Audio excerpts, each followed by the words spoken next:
Waduh, macet lagi. Indeks kemacetan DKI Jakarta di pertengahan tahun 2023 sudah mencapai 53%. Dengan peringkat ke-29 termacet di dunia pada tahun 2023. Macetan terus melanda kawasan ibu kota Jakarta dan bertambah parah jika dibandingkan dengan kondisi jalan sebelum situasi pandemi. Padahal kendaraan umum telah tersedia dan beragam kebijakan untuk mengurai kemacetan pun sebetulnya telah diupayakan dan Jakarta itu tetap akan menjadi buruan orang perantauan karena di sini lu ditempa menjadi pandai besi yang bener-bener kuat banget. Lu pernah denger nggak kutipan kalau Jakarta itu bukan untuk semua orang? Kalau lu bisa survive di Jakarta, lu bisa survive dimanapun. Apa semuanya harus sekeras ini? Apakah ini harga yang harus dibayar untuk tinggal di ibu kota?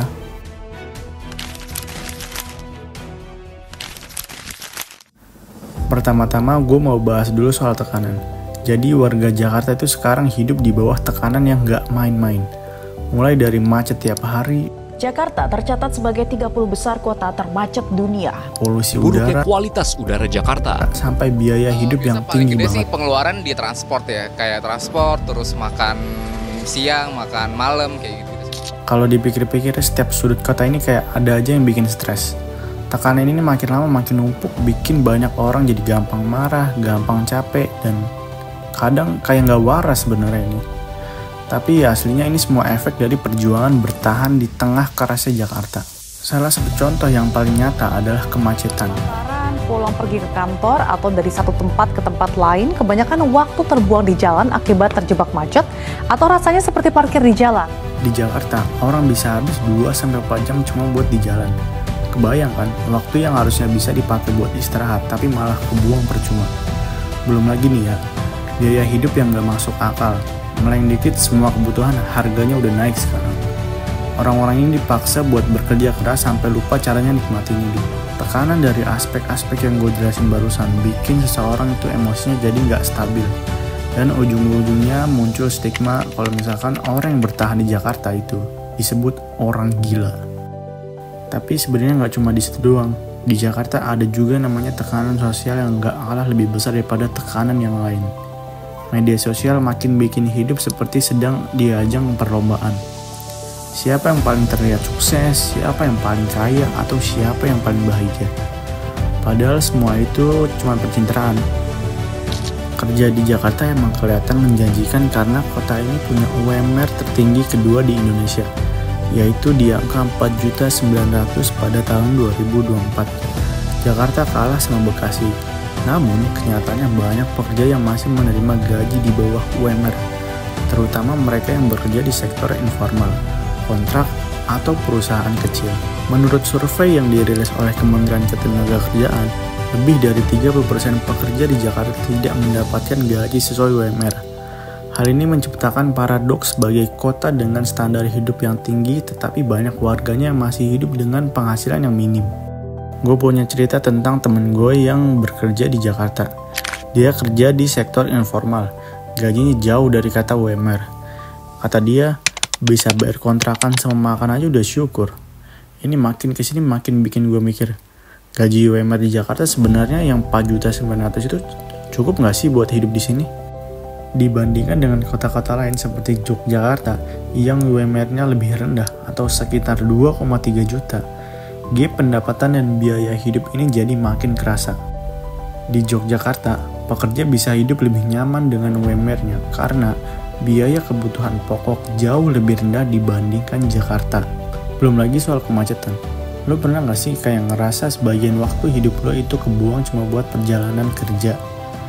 Banyak warga Bogor, Depok, Tangerang, Bekasi yang tiap harinya habis 2-4 jam buat di jalan ataupun di kereta. Mereka keluar rumah sebelum matahari terbit dan pulang setelah matahari tenggelam. Yang pada akhirnya waktu buat keluarga, buat diri sendiri, bahkan buat sekedar istirahat itu nggak ada. Sebagai perbandingan, kota-kota seperti Singapura ataupun Tokyo punya sistem transportasi yang bikin hidup warganya lebih efisien. Mereka nggak perlu stres di jalan karena transportasi umum udah terintegrasi. Jakarta sebenarnya udah mulai ke arah sana dengan MRT dan juga LRT. Tapi kapasitasnya masih jauh dari kata cukup buat menampung kebutuhan jutaan warga. Masalah lain yang biasanya warga Jakarta keluhin adalah tingginya biaya hidup. Udah lebih tinggi. Kalau sekarang tuh di range 5 sampai di 8 itu untuk kebutuhan pokoknya sendiri sih. Menurut survei Kadata pada tahun 2024, 68% warga Jakarta merasa bahwa kebutuhan pokok terlalu mahal. Sebagai contoh, harga beras di Jakarta bisa mencapai 14.000 per kilogram, jauh lebih mahal dibandingkan kota-kota lain seperti Surabaya atau Medan, di mana harganya berkisar 11.000 hingga 12.000. Ditambah lagi nih ya, biaya tempat tinggal juga menjadi beban yang berat. Dengan harga sewa kos atau apartemen kecil aja mulai 2 juta hingga 5 juta per bulan. Bisa dibilang itu biayanya berat banget. Masalah tekanan hidup di Jakarta aslinya udah ada sejak lama. Sejak era 70-an, Jakarta jadi magnet urbanisasi, yang dimana banyak orang datang ke Jakarta untuk mencari kerja. Namun, realitas sering banget nggak sesuai sama ekspektasi.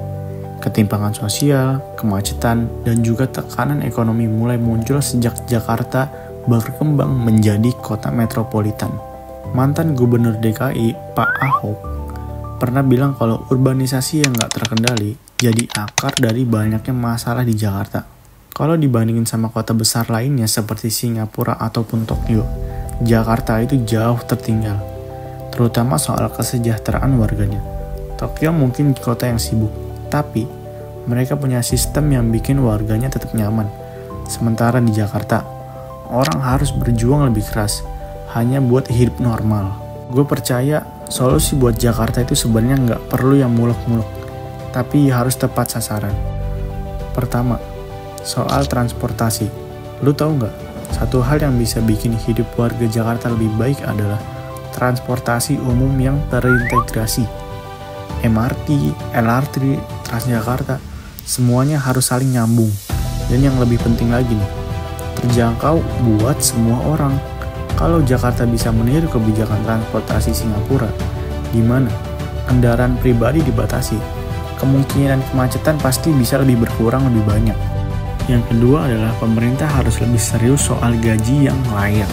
Gua rasa pelatihan kerja juga penting banget, biar warganya punya keterampilan yang bikin mereka lebih kompetitif. Di kota-kota lain kayak Yogyakarta, hidup dengan UMR yang lebih kecil masih memungkinkan karena biaya hidup yang lebih rendah.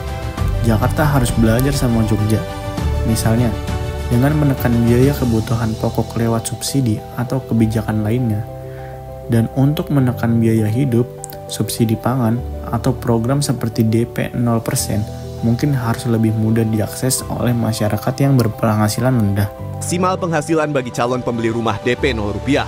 Dari yang awalnya berpenghasilan maksimal 7 juta rupiah menjadi 14 juta rupiah. Ketiga, masalah yang sering banget disepelein adalah kesehatan mental. Kita sering lupa kalau misalkan tekanan di Jakarta itu nggak cuma fisik, tapi juga mental.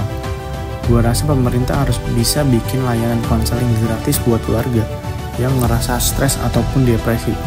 Selain itu, ruang terbuka hijau juga harus lebih diperbanyak. Gue percaya kalau orang punya tempat buat sekedar duduk atau menikmati udara segar, hidup mereka akan terasa lebih ringan. Ini udah terbukti sama fenomena kursi yang ada di Indomaret. Benar-benar berdampak untuk membantu pekerja yang sekedar istirahat dari capeknya masalah-masalah dunia.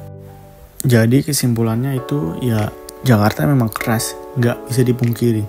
Tapi di balik kerasnya Jakarta, ada jutaan cerita perjuangan dari orang-orang yang nggak pernah menyerah.